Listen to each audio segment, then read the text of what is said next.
오늘 본문은 3장 1절부터 6절입니다. 에베소서 3장 1절부터 6절. 하지만 본문 전체 우리가 읽기는 13절까지 읽겠습니다. 13절 말씀까지 한 절씩 교독하도록 하죠. 3장 1절부터 13절까지 읽겠습니다. 제가 먼저 1절 읽습니다. 이러므로 그리스도 예수의 일로 너희 이방인을 위하여 갇힌 자 된 나 바울이 말하거니와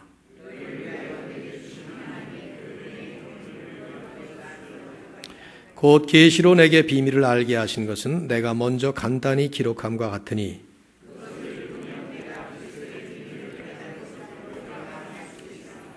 이제 그의 거룩한 사도들과 선지자들에게 성령으로 나타내신 것 같이 다른 세대에서는 사람의 아들들에게 알리지 아니하셨으니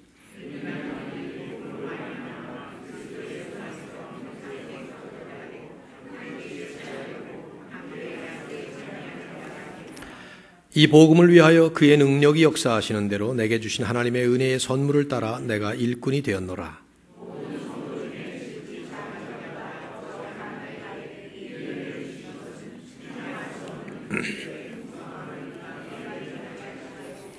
영원부터 만물을 창조하신 하나님 속에 감추어졌던 비밀의 경륜이 어떠한 것을 드러내게 하려 하심이라.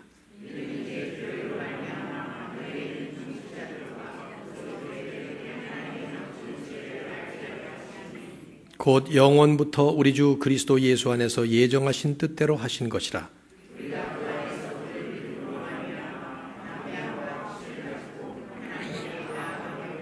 같이 읽습니다. 그러므로 너희에게 구하노니 너희를 위한 나의 여러 환난에 대하여 낙심하지 말라. 이는 너희의 영광이니라. 아멘. 새를 연구하는 조류학자들의 말에 의하면 독수리과에 속하는 새들, 즉 독수리들이 다른 종류의 새들과 대조되는 결정적인 차이점은 그들이 가지고 있는 다른 새들과는 비교할 수 없는 엄청난 힘이기도 하지만 또 한 가지는 독수리가 가진 뛰어난 시각이라고 합니다. 독수리는 사람에 비해서 1입방 센티미터당 8배나 많은 시각세포를 가지고 있다고 합니다. 그래서 200m 상공에서 20cm 풀 속에 있는 작은 쿼러, 동전을 볼 수가 있고 1km 밖의 호수에서 뛰는 10cm짜리 작은 물고기를 볼 수 있다고 합니다. 놀라운 시력이죠.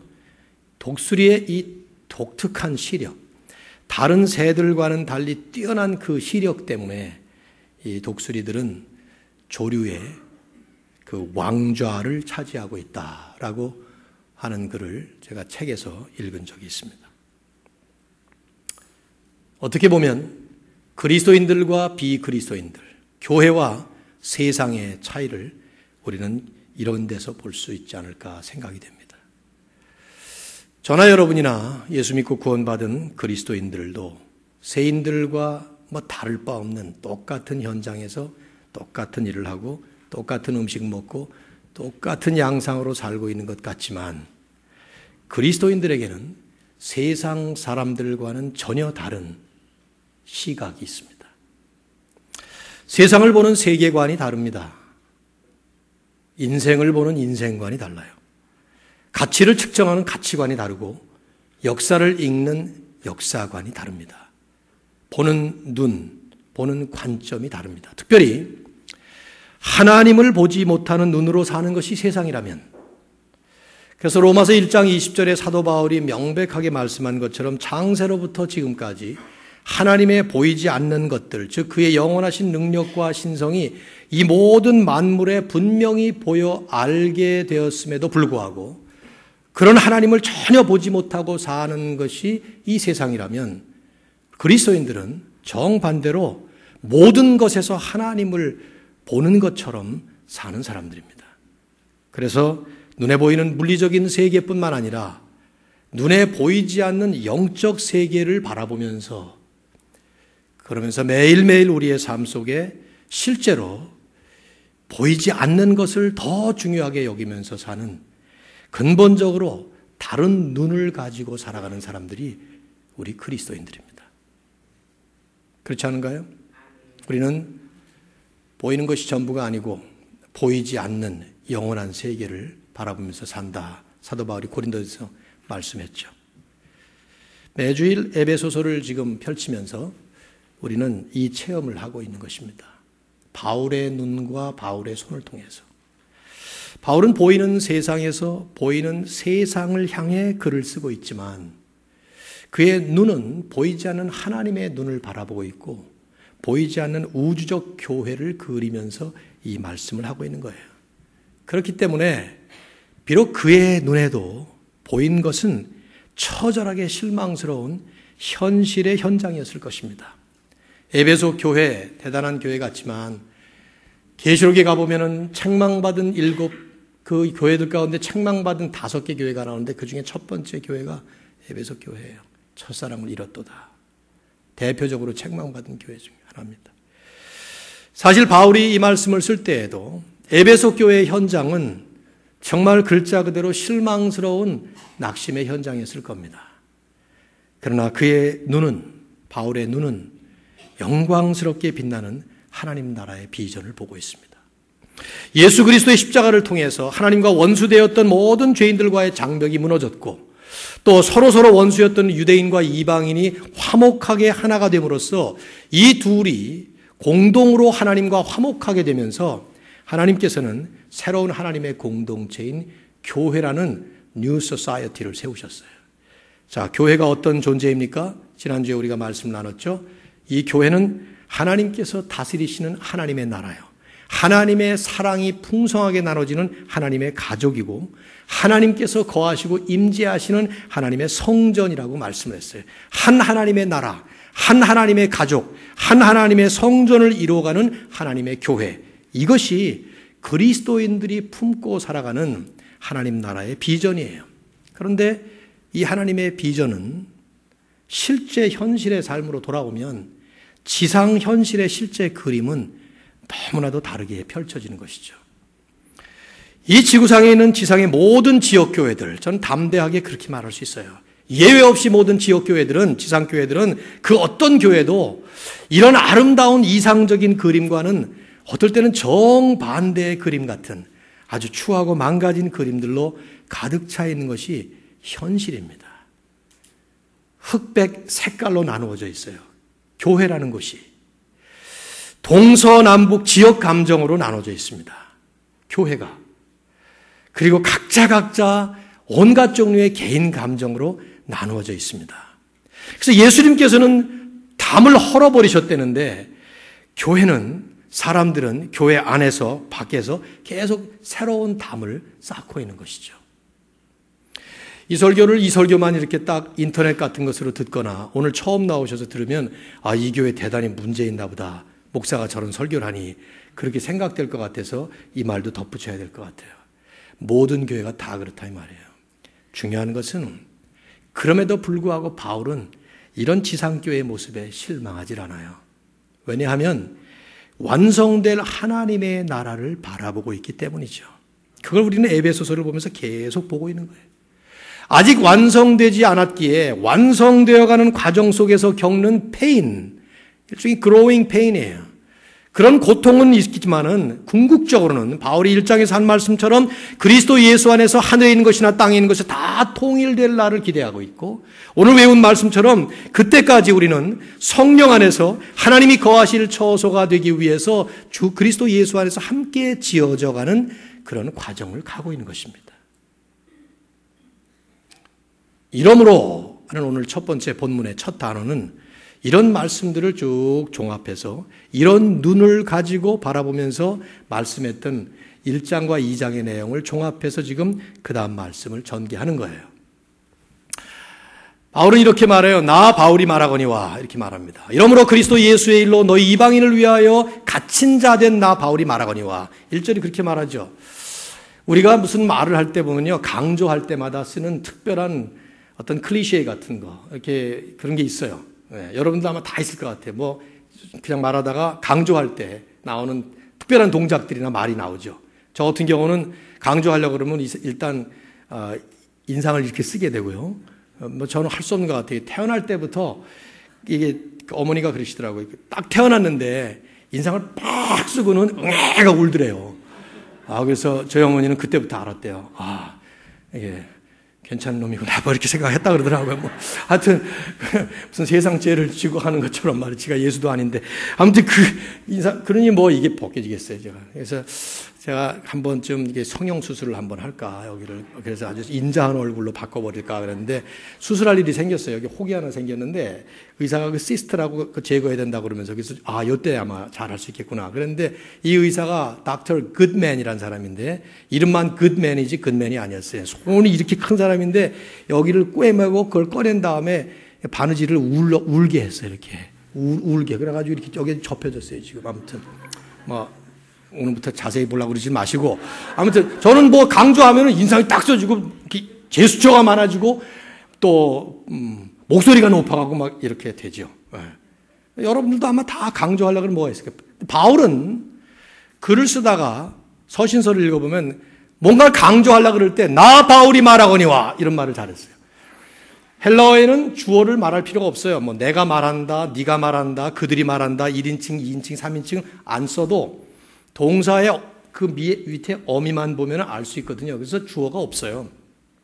그런데 이럴 때 강조 주어라는 말을 써요. emphatic subject라는 말을 쓰는데 여기서 나라는 말을 갑자기 쓰고 거기다 바울이라는 말을 또 쓰는 거예요. 바울이 말하지 뭐 누가 말합니까? 그죠? 근데 나 바울이 말하거니와 하는 말은 그 다음에 나오는 말 잘 들어라 그 말이죠. 예수님은 전형적으로 쓰셨던 말씀이 진실로 진실로 너에게 이르노니 가끔씩 읽다 보면은 그럼 여태까지 한 말씀은 진실이 아니었나 이런 생각이 들죠. 강조하는 거죠. 그게 그런 뜻이 아니고 바울이 지금 그 얘기하는 거예요. 그러므로 그리스도 예수의 일로 너희 이방인을 위하여 갇힌 자 된 나 바울이 말하거니와 그러면서 말합니다. 갇혔다 하는 이 말은 바울이 지금 옥중이라는 뜻입니다. 분명히 로마 감옥에서 썼을 것이라고 추정이 됩니다. 그런 말은 나오지 않지만 그래서 에베소서를 옥중 서신이라고 말해요. 에베소, 빌립보, 골로새, 빌레몬 4개의 서신을. 왜 갇혔습니까? 그리스도 예수의 일로 갇혔습니다. 잘못을 해서 범죄를 지어서 아닙니다. 예수 그리스도를 증거하고 복음을 전하다가 갇힌 거예요. 특별히 너희 이방인을 위하여 갇혔다. 바울이 이방인에게 복음을 전하지 않았다면 유대인들에게 매를 맞을 일이 없었어요. 이방인들도 하나님의 나라에 포함된다는 복음을 전하지 않았다면 오해받을 일도 없었습니다. 근데 그런 이방인을 위해서 특별히 복음을 전했기 때문에 바울은 지금 갇힌 것이고 지금도 로마라고 하는 이방 세계에 와서 복음을 전하는 것이죠. 근데 이제 원문에 이 헬라 원어의 1절, 3장 1절을 여러분이 보시게 되면 뭐 헬라어를 여러분이 안 배우셨으니까 이런 얘기 하는 게 도움 안 되겠지만 동사나 서술어가 없어요. 사람이 말을 다 꺼냈으면 그 다음에 뭔가 동사를 꺼내줘야 되는데 그 말이 안 나와요. 그게 어디 나오는가 하면 우리가 읽은 절 다음 절에 나오는 14절에 나옵니다. 즉 1절에서 바울은 이러므로 그리스도 예수의 일로 이방인을 위하여 갇힌 자 된 나 바울은 하고는 쭉 한참 있다가 저 14절에 가서 동사를 얘기를 합니다. 그게 어떻게 나오냐면 여기 한번 읽어보십시오. 이제는 14절. 자, 한번 읽어보세요.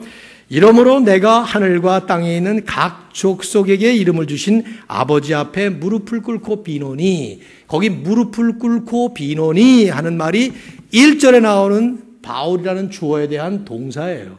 그러니까 사도 바울은 3장 1절로 들어가면서 이제까지 2장까지 얘기를 한 다음에 그러므로 나 바울은 하나님께 기도하노니 하면서 에베소 교회를 위해서 기도를 하려고 했던 것 같아요. 그런데 우리도 자주 그러죠. 무슨 생각을 전개해서 말을 하다거나 글을 쓰다가 옆으로 다이그레이션 이렇게 빗나가는 경우가 있어요. 잘못 빗나가는 경우도 있지만 이 얘기를 먼저 해야 되겠구나 해가지고 하는 경우가 있다 이 말이죠. 그래서 한 말이 2절부터 13절까지의 얘기예요. 지금처럼 만일에 컴퓨터를 사도 바울이 썼다면 어쩌면 바울은 해서 백스페이스로 해가지고 다 지우고 다시 썼을지 몰라요. 그러나 그때는 필사를 하는 거 아닙니까? 성경을 쓰는 거 아니에요. 서신을 말이죠. 그러니까 1장, 2장 쭉 쓰다가 그 다음에 1절 쓰고 그러다가 다시 지우지를 않고 중간에 삽입을 한 다음에 하고 싶은 말을 나중에 또 하는 것이죠. 이건 무슨 얘기냐 하면은 바울이 2장까지 말씀을 한 다음에 그러므로 하면서 너희를 위해서 내가 기도하노니 하고 하려고 그랬는데 이 중요한 얘기를 하나 해야 되겠구나. 이 얘기부터 먼저 언급하고 지나가야 되겠구나 해서 그 다음에 하는 말이 2절부터 13절까지의 내용입니다. 자, 그러면 사도 바울이 빼놓을 수 없이 여기서 옆으로 약간 곁길로 나가는 듯이 첨가한 덧붙인 말씀의 핵심이 무엇인가? 여러분 지금 읽으셨습니다마는 2절부터 13절까지가 금방 탁 들어오시지가 않아요. 그 이유는 사실은 간단합니다. 사도 바울이 에베소서를 쓸 때 썼던 그 스타일은 긴 문장을 많이 썼어요. 그래서 1절부터 13절까지가 한 문장이에요. 그걸 번역하느라고 중간중간 끊긴 했습니다마는 그 긴 문장으로 숨도 안 쉬고 쫙 얘기한 내용이기 때문에 이게 만만치가 않은 거예요. 내용도 내용이지만 스타일도 그래서 말이죠. 그러나 이제 우리가 그 말씀이 뭐냐 하고 질문할 때 핵심을 찾으면 돼요. 그 핵심이 뭡니까? 사도 바울이 3번에 걸쳐서 사용하는 용어에 나와 있습니다. 그것은 자신이 받은 하나님의 은혜, 그걸 얘기하고 싶은 거예요. 자, 13절까지 바울은 똑같은 표현을 3번 사용해요. 내게 주신 하나님의 은혜, 이 표현을 3번 씁니다. 성경 공부하는 마음으로 한번 보시죠. 2절. 너희를 위하여 내게 주신 하나님의 그 은혜의 경륜을 너희가 들었을 터이라. 그 내용이 뭐든 간에 바울은 그 말씀을 하죠. 너희를 위하여 내게 주신 하나님의 그 은혜의 경륜. 경륜이라는 말은 영어로 하면 management 혹은 administration, 그런 말을 쓸 수 있습니다. 즉 그걸 다스린다 그 말인데, 하나님의 은혜를 자기가 받았는데 그 은혜를 자기가 manage한다, administer 한다, 그런 뜻입니다. 나중에 좀 설명을 드릴게요. 다음 주 설교에 말씀을. 자, 어쨌든 하나님께서 내게 주신 은혜가 있다는 말을 하고요. 그런 다음에 쭉 넘어가 보시면 7절에 똑같은 말을 또 해요. 보세요. 이 복음을 위하여 그의 능력이 역사하시는 대로 내게 주신 하나님의 은혜의 선물을 따라 내가 일꾼이 되었노라. 비슷한 말씀이 나오죠. 내게 주신 하나님의 은혜의 선물을 따라. 8절에는 그걸 이렇게 얘기합니다. 모든 성도 중에 지극히 작은 자보다 더 작은 나에게 이 은혜를 주신 것은 하고 나와요.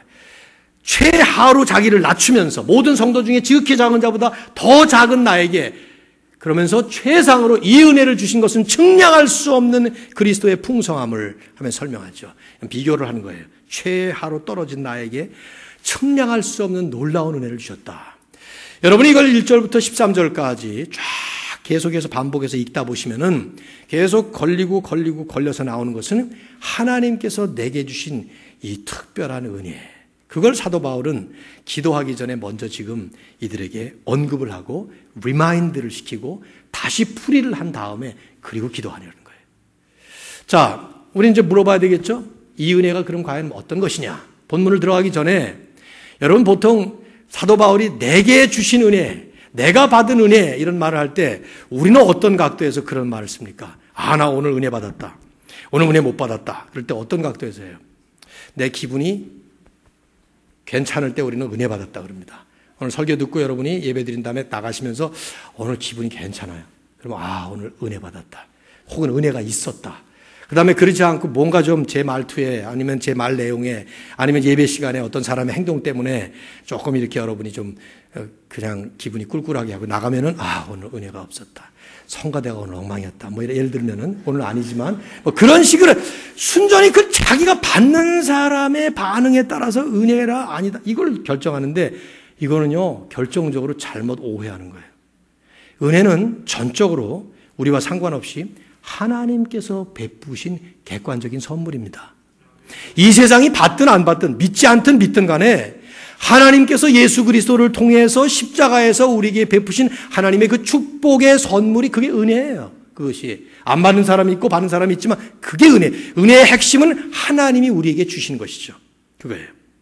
바울이 지금 얘기하는 것은 그런 하나님께서 내게 놀라운 은혜를 주셨어요. 선물을 주셨어요. 근데 이게 뭐냐 하는 것을 우리가 지금 설명을 할 때에는 바울이 이 10석절 속에서 설명하고 있는 것을 잘 유념할 필요가 있습니다. 두 가지 양상으로 바울은 얘기합니다. 첫째는 내게 밝혀주신 복음의 비밀.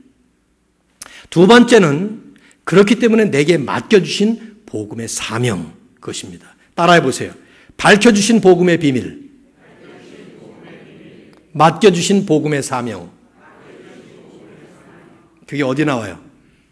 제 설교 제목에 나오잖아요. 오늘은 밝혀주신 복음의 비밀이고 다음 주는 맡겨주신 복음의 사명이에요. 좀 이해하기 쉽게 하자고 이런 용어를 지금 만들어서 쓴 거지만 이것이 본문 전체를 둘로 나눌 수 있는 부분이에요.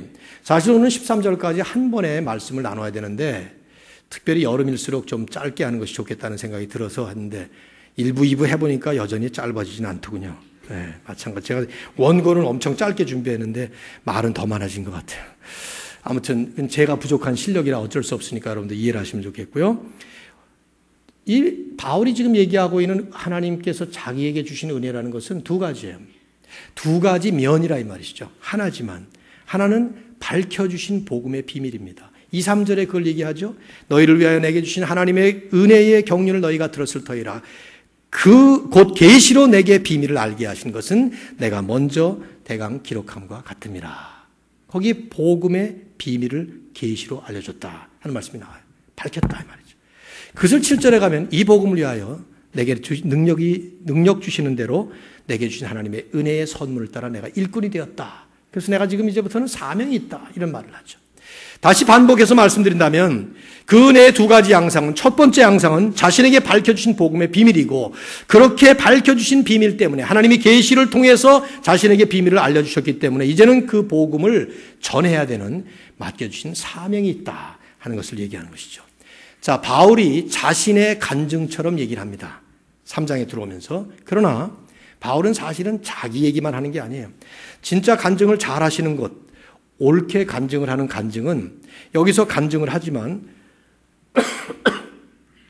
듣는 성도들에게, 모든 교회에게 함께 동참하라고 그런 간증을 하는 것이죠. 잘못된 간증은 자기 자랑만 하는 게 간증이에요.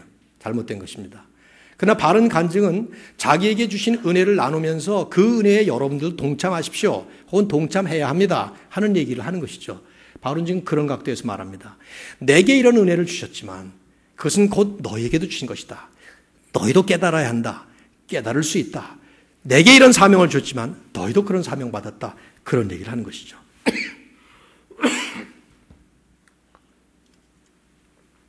자, 오늘 저는 남은 시간에, 짧은 시간 동안에 첫 번째 은혜인 밝혀주신 복음의 비밀만 간단하게 말씀을 드리겠어요.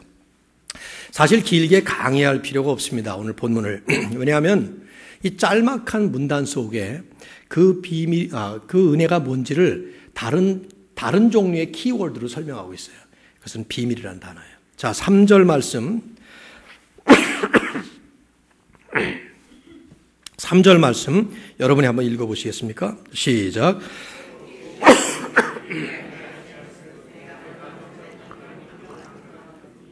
거기에 뭐라고 나와요? 곧이라는 말이 나와요. 곧이라는 말은 사실은 현대말은 즉, 다시 말하면 이렇게 번역해야 원칙인데 이걸 왜 옛날 성경들이 그렇게 하는지 모르겠어요. 2절에서 사도 바울은 이렇게 말했죠.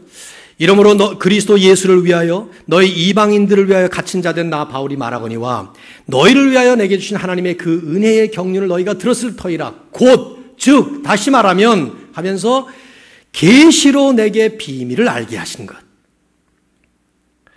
계시로 내게 비밀을 알게 하신 것. 여기 비밀이라는 단어가 나와요. 은혜의 핵심이에요. 이것이 바울이 말하는 은혜의 핵심이에요. 그러면서 4절에 내가 먼저 너희들에게 간단히 말한 것과 같은데 그것을 읽으면 내가 그리스도의 비밀을 깨달은 것을 너희도 알 수 있으리라. 거기 또 그리스도의 비밀이라는 말이 나옵니다. 후반부로 가면 9절에 영원부터 만물을 창조하신 하나님 속에 감추어졌던 비밀의 경륜이 어떠한 것을 드러내게 하려 하십니다. 이 전체 섹션에서 은혜라고 하는 것을 설명하는 또 다른 종류의 another kind of keyword는 비밀이라는 단어예요. 자, 이 비밀. 여러분, 비밀이 뭡니까? 우리가 상식적으로 생각하고 있는 비밀을 먼저 생각해 보시죠. 비밀이 뭐예요? 남들이 모르는 것, 그러니까 알려지지 않은 감추어진 것을 비밀이라고 그러죠. 어떤 사람에게 이거 비밀이에요 이렇게 말하면은 아무도 몰라야 된다 그 뜻이에요. 당신만 알고 아무도 몰라야 된다.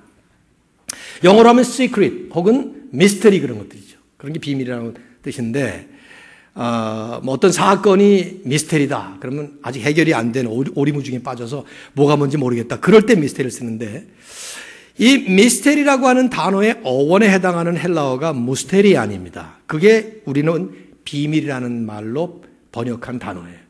근데 이 무스테리안이라고 하는 비밀이라는 말의 뜻은 사실은 비밀과는 다른 뜻이에요. 이것은 이제까지는 비밀처럼 감추어졌던 일이지만 이제 하나님께서 계시를 통해서 보여주셔서 깨달아서 알게 된 내용, 그걸 비밀이라고 얘기를 해요. 그러니까 사실은 비밀이 아니죠. 밝혀진 비밀이니까 더 이상 비밀이 아니잖아요. 바울은 이 비밀이라는 말을 꽤 많이 사용했어요.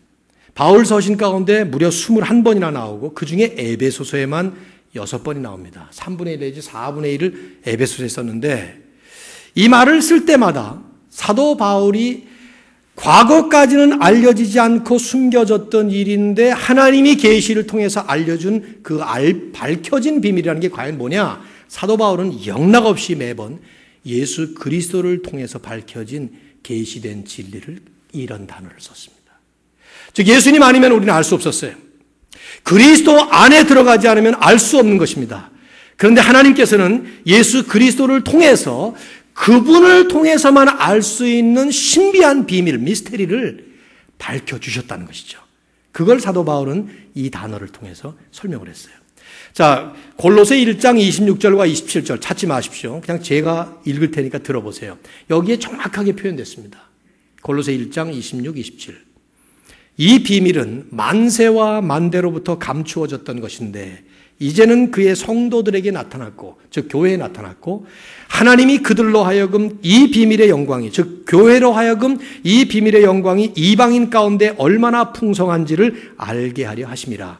이 비밀은 너희 안에 계신 그리스도시니. 이 비밀은 너희 안에 계신 그리스도시니. 즉 바울은 비밀이라는 것이 그리스도라는 그 말과 동일한 동의어처럼 썼어요. 이제까지 감추어졌던 그 비밀, 그래서 이제까지는 아무도 몰랐던 오직 하나님만 알고 계셨던 그 비밀스러운 신비한 하나님의 진리가 그리스도시다. 그래서 그리스도를 통해서 그 모든 비밀이 다 밝혀졌고 그리스도 안에서 그 모든 비밀을 길어낼 수 있는 그런 역사가 일어났다 하는 얘기를 하는 거예요. 그런데 이 얘기를 이미 우리 에베소서를 시작할 때 사도 바울은 했어요.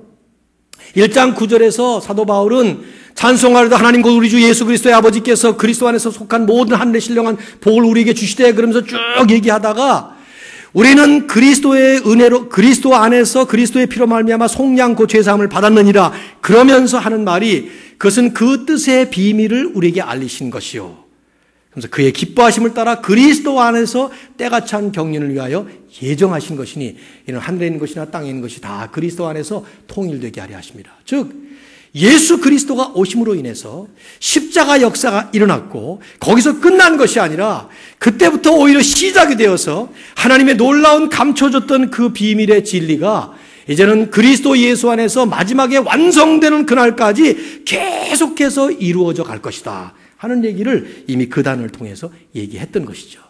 그게 비밀이에요. 엄청난 무게가 담겨져 있는 이게 헬라어의 성경의 주제어 중에 하나입니다. 그 비밀이 그리스도다. 오늘 본문을 보시면 사도 바울은 그것을 훨씬 더 깊이 있게 에베소 교회 차원에서 확장해 나갑니다. 제가 조금만 더 설명을 드릴게요. 자, 바울이 이렇게 말했어요. 3절에 다시 말하면 곧 계시로 내게 비밀을 알게 하신 것은, 그것이 은혜라는 것인데 내게 비밀을 밝혀주셨는데 그 비밀은 내가 먼저 간단히 기록함과 같다. 여기 먼저 간단히 기록함과 같다 하는 말은 어떤 학자들은 에베소서를 쓰기 전에 어떤 편지를 먼저 썼을 것이다 이렇게 말하는 사람들도 있지만, 그거보다는 2장에서 말씀했던 그 내용을 다시 지금 언급하는 거라고 보는 것이 좋습니다. 즉 내가 방금까지 얘기했던 지난주에 설교했던 내용, 그 내용 말이죠. 이방인과 유대인이 하나가 돼서 하나님과 화목하게 되고 하나가 되어서 새로운 공동체인 교회를 만들, 이런 얘기들 말이에요. 이런 얘기들을 너희들이 읽으면, 그것을 읽으면 내가 그리스도의 비밀을 깨달은 것을 너희도 알 수 있으리라, 그 얘기를 하는 거예요 지금. 그게 뭐냐? 이것은 5절을 보면 이제까지는 누구에게도 알려져 있지 않던 것이다. 이제 그의 거룩한 사도들과 선지자들에게 성령으로 나타나신 것 같이 다른 세대에서는 사람의 아들들에게 알리지 아니하셨으니, 어떤 누구도 모르던 일이었어요. 그런데 거룩한 사도들과 선지자들, 이분들이 누구라 그랬죠? 지난주에 설명할 때 신약 성경의 기초가 된 분들이에요. 어떻게 기초가 됐습니까? 하나님이 사도들을 통해서 계시해 주시고 선지자들을 통해서 구약 선지자가 아니라 신약의 예언자들을 통해서 하나님의 계시를 알려주셔서 이들의 글, 이들의 말을 통해 신약 성경이 완성된 것이죠. 즉 하나님께서 계시해 주신 그 거룩한 사도들과 선지자들에게 성령으로 나타내신 것 같이 과거에는 나타나지 아니었단 말이에요. 그게 뭐냐? 그게 6절입니다. 자, 6절 암송이니까요. 다음 주에 읽어보시죠. 시작. 이는 이방인들이 복음으로 말미암아 그리스도 예수 안에서 함께 상속자가 되고 함께 지체가 되고 함께 약속에 참여하는 자가 됨이라. 바울이 내게 주신 하나님의 엄청난 은혜, 이 얘기부터 먼저 하지 않으면 안 된다고 얘기하면서 얘기를 시작하면서 이것이 뭐냐? 첫째로 내게 밝혀주신 비밀인데, 복음의 비밀인데 그것은 과거에는 누구도 몰랐던 것이다. 근데 이것이 신약의 성도들 중에 특별히 사도들과 선지자들을 통해서 하나님께서 계시하셨는데 그건 다른 것이 아니라 이방인들이 복음으로 말미암아 그리스도 예수 안에서 함께 상속자가 되고 함께 지체가 되고 함께 약속의 언약으로 참여하게 되는 진리니라. 여러분 이게 지금 무슨 뜻입니까? 우리가 흔히 얘기하는 은혜라는 것은 내가 구원받을 수 없었던 상태에서 예수님 때문에 구원받고 그래서 이제는 하나님의 자녀가 되는 것을 우리는 은혜라고 합니다. 우리 은혜의 수준이 어딘가 하면은 이제 그것이 틀린 건 아니죠. 분명히 성경이 그것을 강조하고 아주 핵심적으로 부각시키고 있죠. 내가 받은 은혜, 내게 주신 하나님의 구원의 선물, 이게 분명히 은혜입니다. 그런데 사도 바울이 얘기하는 그 은혜의 폭넓은 광범위한 스케일은 뭐냐면 거기 머물지 않는다는 거예요. 지금까지는 알려져 있지 않은 것입니다. 근데 이제야 드디어 그리스도를 통해서 밝혀진, 그래서 사도들과 선지자들을 통해서 하나님이 계시하신 놀라운 그 mystery of the gospel, 복음의 신비한 비밀이 뭐냐? 그것은 이방인들이 하나님으로부터 떨어져 있었던, 하나님의 구원의 반열에 완전히 제외되어 있었고 버림받았던 것처럼 여겨졌던, 그래서 유대인들은 그들은 이방인들을 지옥의 땔감이라고 얘기할 만큼 천대했던 바로 그들이 복음으로 말미암아 그리스도 예수 안에서 함께 상속자가 되고 지체가 되고 약속에 참여하는 자가 되었다라는 비밀스러운 진리라는 것이죠. 여러분 여기에서 나오는 요즘에 많이 쓰고 있는 화두가 뭡니까? 그게 바로 선교라는 것입니다. 선교는 성경에 나오지 않아요. 단어가. 선교라는 단어가 안 나옵니다. 근데 왜 그렇게 선교가 중요하냐? 어디서 도대체 나오는 말이냐? 어디서 나온 개념이냐? 그것은 거슬러 올라가고 파고 들어가면 그것은 결국은 은혜, 비밀, 복음, 예수 그리스도 거기에 담겨져 있는 거예요. 왜요? 이방인들이 하나님으로부터 떨어져 있었다고 생각돼서 유대인들이 생각할 때는 저들은 관계가 없어요. 그래서 우리 2장 11절에서 뭐라고 바울이 얘기합니까? 그러므로 생각하라. 너희는 그때 뭐 육체로는 이방인이요 손으로 육체의 할례를 행한 사람들로부터 할례 받지 않은 사람들과 취급을 받았고 그리스도 밖에 있었고 이스라엘 나라 밖에 있었고 이제는 약속의 언약들에 대해서는 외인이요 상관도 없는 자들이요 세상에서 소망이 없고 하나님도 없는 자였던 너희들이 이제는 화평이신 예수 그리스도를 통해서 하나님의 자녀가 되고 하나가 되고 유대인과 차별이 없는 하나님의 동등한 백성이 돼서 하나님 나라, 하나님의 성전, 하나님의 가정으로 들어왔다 하는 얘기를 하는 거 아니에요. 여태까지 했던 얘기가. 근데 그러면서 사도 바울은 기도하려다가 아니 잠깐만 한 번 더 얘기하자. Let me tell you one more thing, one more time 하면서 하는 얘기가 얘기해. 은혜가 뭔 줄 아느냐? 하나님이 내게 왜 나를 이방의 사도로 세운 줄 아느냐? 내가 어째서 이방인을 지금 갇힌 자 된 줄 아느냐? 그러면서 설명하는 거예요. 그 은혜 핵심은 아무도 몰랐던 이 비밀이 드디어 그리스도 안에서 복음을 통해서 드러나게 됐는데 그건 다름 아닌 이방인들이 하나님 나라에 똑같이 참여하게 되었다. 그 얘기를 하는 것이죠. 이걸 우리가 오늘 교회에서, 교회 입장에서, 성도의 입장에서 이 말을 받는 거예요. 여러분 우리가 이 말씀을 받을 때 우리는 어느 입장에서 봐야 되는가 하면 유대인들의 입장에서 보아야 합니다. 구약의 이스라엘을 우리가 볼 때마다 여러분 이런 말씀들 많이 하시죠. 우리가 도대체 왜 남의 나라 옛날 역사를 공부하는가? 구약은요. 남의 나라 이스라엘이라는 나라의 역사가 아니에요. 여러분 구약이 어떤 것입니까? 그리고 뭐 신약 성경의 기초가 된다 뭐 이런 얘기는 아시지만 우리 입장에서 보면은요, 그거 우리들 얘기입니다. 왜 우리들 얘기인가 하면 바울은 갈라디아서로 들어가면 너희는 영적 이스라엘이니라 이런 말씀을 합니다. 더 이상 우리는 신약 성경에서 신약 시대로 들어오면은요, 이스라엘 그러면은 저 팔레스타인의 중동 지방의 지금 중동 분쟁의 핵심이 되고 있는 예루살렘이라는 도시를 가지고 있는 이스라엘이라는 나라가 아니에요. 그 나라로 분명히 구약시대의 핵심이었습니다마는 하나님께서 그 나라를 특별히 선정하신 것은 거기 있는 땅이 뭐 정말 좋은 땅이고 그 민족이 정말 기가 막힌 우수한 민족이었기 때문이 아니라 하나님은 이스라엘 백성들을 세우시고 그들에게 은혜를 베푸시면서 그들을 하나님의 자녀로 세우시면서 사실은 그들을 통해서 모든 열방, 성경이 이방이라고 얘기하는 그 모든 열방을 부르시는 하나님의 진리의 통로로 세우시는 거예요. 그래서 제사장 민족이 됐고 이스라엘 백성들은 하나같이 그 사명이 사실은 중요한 일이었습니다. 근데 그 사명을 못했죠.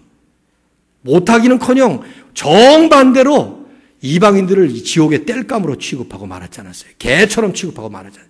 완전히 반대로 간 거예요. 그 이유는 뭡니까?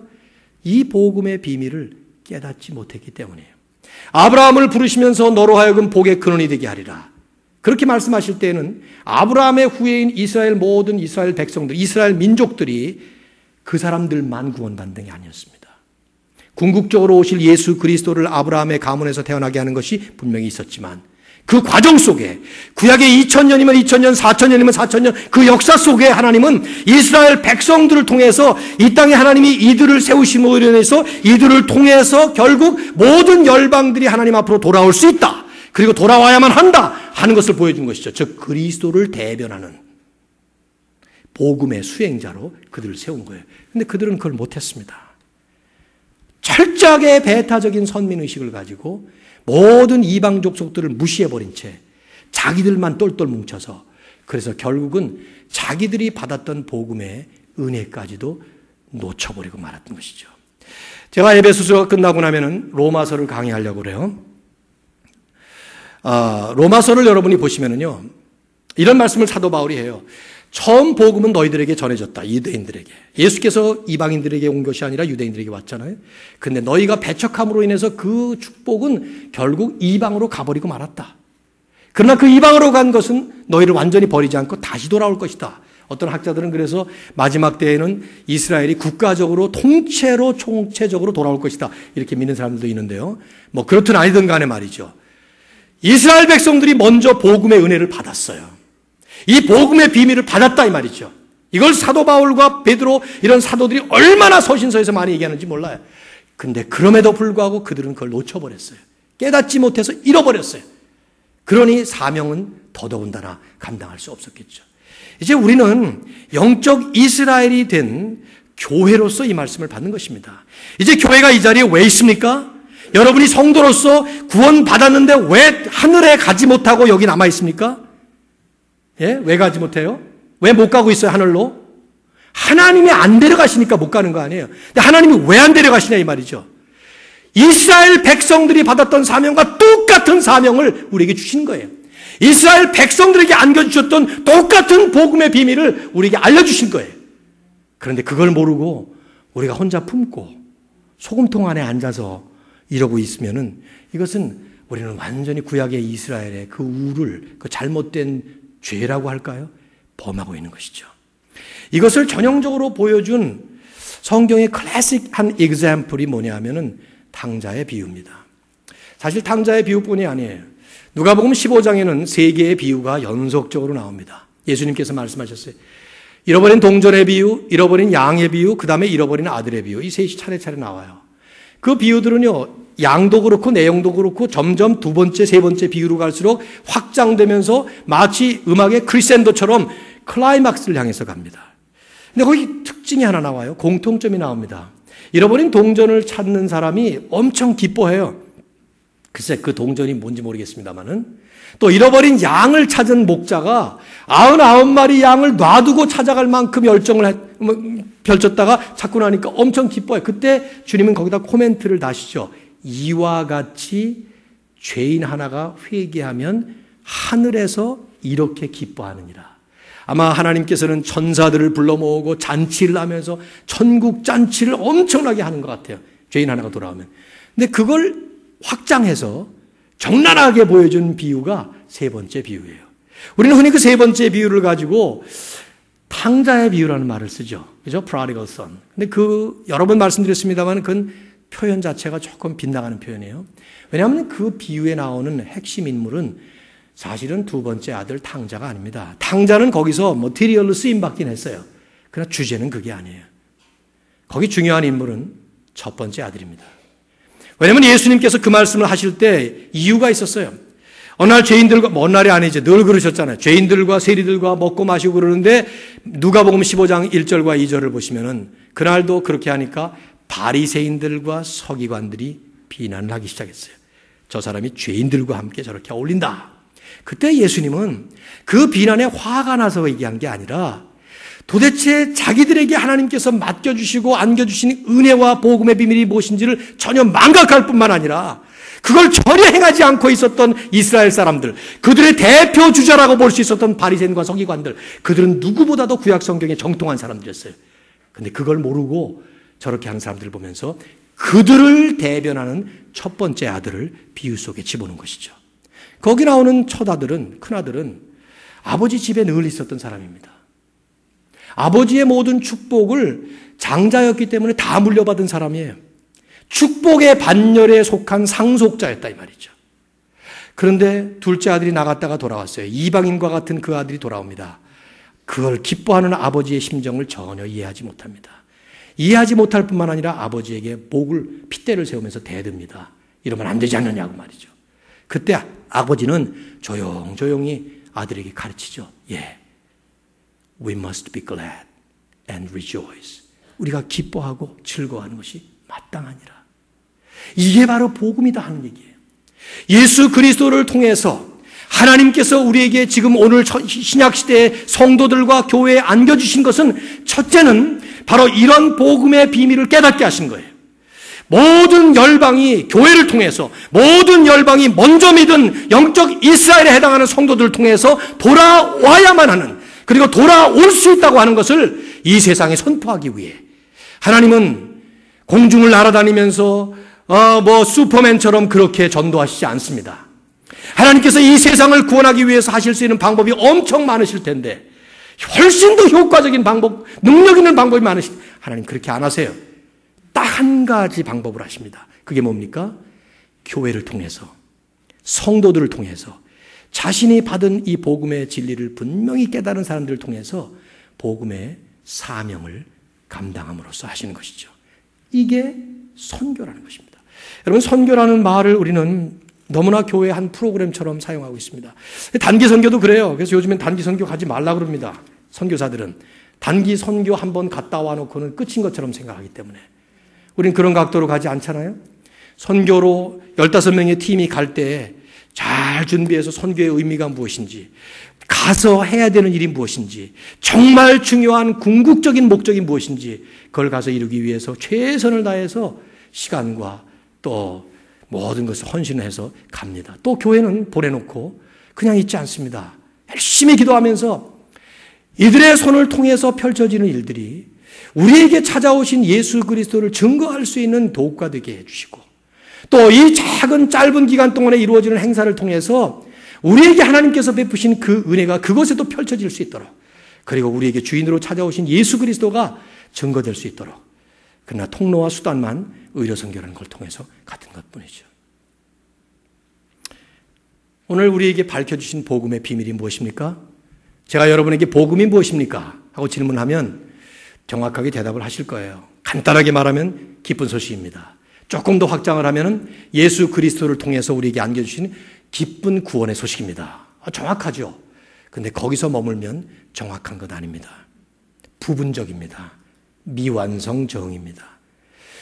그렇기 때문에 그런 우리들을 통해서 마치 집을 나간 탕자와 같은 이 세상의 모든 열방들이 주님 앞으로 돌아와야 된다는 이 당위성 앞에서 우리는 개별적으로는 성도로서, 그리고 공동체로서는 교회로서 하나님이 마감하시는 날까지, 그리스도 안에서 하늘에 있는 것과 땅에 있는 것이 통일되는 그날까지 계속 지난주의 말씀을 가지고 얘기한다면 지어져가는, 세워져가는, 이루어져가는 하나님 나라의 완성을 향해서 달려가는 것입니다. 이게 교회예요. 이게 우리들의 모임의 진짜 true identity라 이 말이죠. 말씀을 맺으면서 저는 다시 서론에 말씀했던 시각 문제. 그래요. 지상교회는 저나 여러분 같이 아직도 불완전한 상태에 있는 성인으로 부름은 받았지만 세인트로 여전히 죄인의 흔적을 가지고 여전히 그것과 씨름하는 불완전한 우리들이 모여있기 때문에 언제나 불협화음이 있게 마련이고 부족한 모습이 일어나기 마련입니다. 그러나 사도 바울은 에베소 지역교회를 향해서 쓰면서도 하나님의 우주적 교회를 그리고 있고요. 완성될 하나님의 나라를 그리면서 갑니다. 이 시각이 중요해요. 이걸 잃어버리면 안 된다 이 말이에요. 이것을. 온두라스 팀이 온두라스로 갈 때 뉴욕 공항에서 이제 갑니다. 4시간 동안 비행기 타고 갈 때 무엇이 제일 중요해요? 다녀오신 분들 무엇이 제일 중요해요? 공항에 이렇게 타면 요새 그 4시간밖에 안 되기 때문에 식사 안 나왔죠? 한우님. 그죠? 없죠. 예. 근데 이제 우리는 그런 생각하면 타잖아요. 밥이 뭐가 나올까? 혹시 칼기처럼 무슨 비빔밥 나올까? 저는 이제 그런 생각 하거든요. 오늘 밥이 뭐가 나올까? 기대가 있어요, 저는. 그런 데 대해서.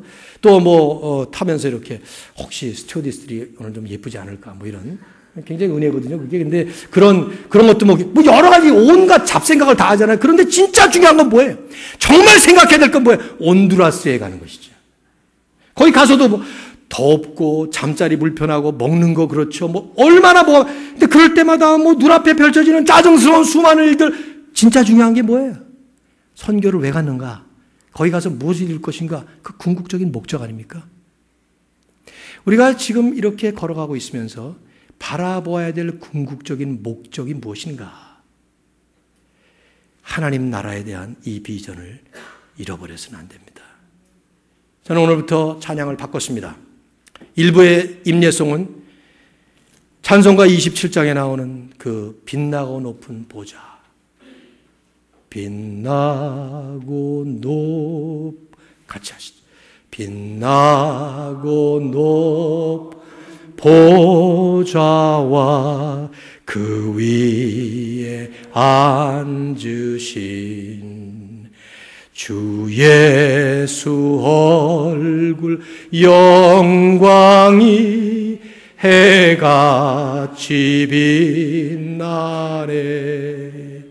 해같이 빛나.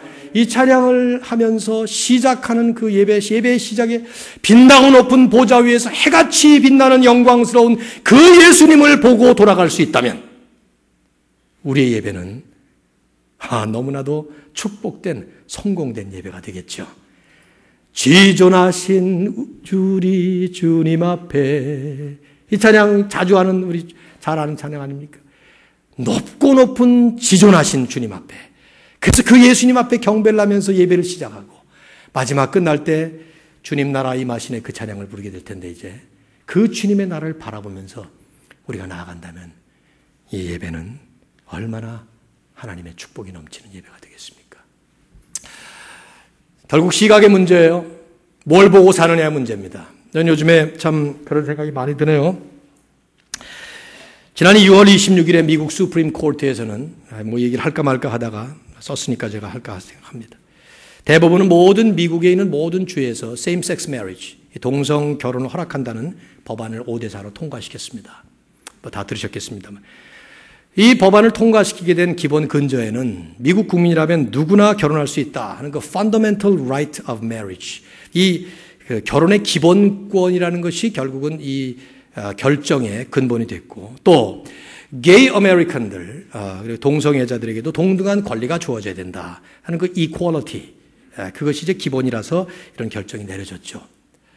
결국 이것 때문에 이제 앞으로 동성 결혼을 허락하지 않고 있었던 미국의 14개의 주에서도 이제는 동성 결혼을 합법화할 수밖에 없게 됐습니다. 그래서 그 주들이 지금 또 다시 싸우려고 그러는 것 같은데요. 아마 이 이슈는 한동안 엄청 열띤 그런 화두가 될 것이고 이슈가 될 거예요. 지금 구글을 치고 들어가 보시면은 상당히 영향력 있는 목사님들이 이것을 벌써 설교에 막 시리즈로 막 얘기하고 그렇게 하곤 하는데, 저도 이제 에베소 5장 22절에 가면 아마 그 얘기를 해야 될 것 같아요. 아내들이여 남편에게 뭐 복종하라 할 때 그 아내, 요새 이제 그 단어 하나하나가 이제는 그 보통 단어가 아닌 것 같아요. 남편 할 때 남편이 과연 생긴 것만 봐서는 우리는 모르는 것입니다. 아무튼 이제 이 얘기를 같이 나눠줘야 될 것 같은데, 제가 지금 좀 염려되는 게 하나 있어요. 우선은 여러분, 대법원이 진리를 정하는 기관이 아닙니다. 진리를 정하는 분은 하나님이시고 진리를 정하는 것은 하나님의 말씀이에요. 세상의 모든 기관들은 법을 만들고 법을 시행하고 또 그 법이 옳으냐 그르냐를 결정을 내리기도 하지만 그 과정 속에서 종종 진리가 아닌 것을 진리라고, 진리가 아는 방향을 진리가 아닌 방향이라고 갈 때가 있다 이 말이죠. 하여튼 이제 나중에 그걸 좀 더 포괄적으로 같이 말씀을 나눠야 될 것 같은데, 저는 이런 생각을 해요. 이게 사단의 전략이라는 생각이 역력해요. 우리의 눈을 자꾸만 정말 중요한 궁극적인 방향에서 눈앞에 펼쳐지는 일들에 초점을 맞추도록 간교한 계략을 부린다고 생각해요. 별로 중요하지도 않은 것들이 굉장히 중요한 것처럼. 저는 사실 설교할 때마다, 말씀의 준비를 할 때마다 한 주간 혹은 한 달 동안에 일어났던, 최근에 일어났던 많은 시사적인 얘기들이 떠오르게 되는데 그걸 될 수 있는 대로 자제하고 반영을 안 시킵니다. 제 친구 목사 가운데는 일주일 동안에 신문 한 5개를 모아가지고 거기 있는 내용들을 전부 스크랩을 해서 설교할 때마다 한 20분 동안은 그 얘기를 막 하고 그걸 이제 우리의 삶에 어떻게 적용할 것인가 말씀에 찾고 뭐 이렇게 설교하는 분도 있어요. 뭐 저는 틀렸다고는 보지 않지만은 오래 그것이 지속되면 상당히 위험하다고 저는 보고 있거든요. 왜냐하면 우리는 우리 눈앞에 펼쳐지는 일에 우리 눈에 초점을 맞추기가 너무 쉽습니다. 그러나 하나님은 궁극적인 결국을 향해서 우리를 보라고 말씀합니다. 그게 바울이 하는 일이에요. 바울은 4, 5, 6장에서 구체적인 얘기를 하기 전에 1, 2, 3장에서 먼저 이 궁극적 그림을 먼저 그려주고 있죠. 여러분, 어떤 면에서 보면 에베소서 1장, 2장, 3장을 지금까지 쭉 제가 말씀을 나누는 동안에 쉽지 않으시다는 걸 느꼈죠. 그러나 이거 우리가 잘 정리할 필요가 있습니다. 여기가 전부가 아닙니다. 하나님께서 보여주시는 그 그림을 향해서 우리는 끝까지 가야 합니다.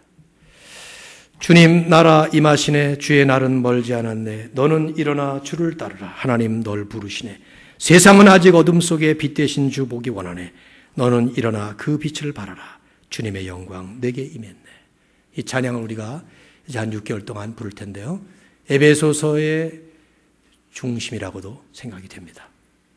함께 부르면서 나아가도록 합시다.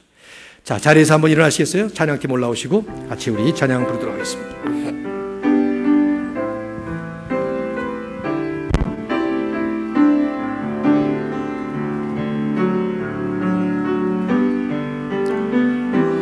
주님 나라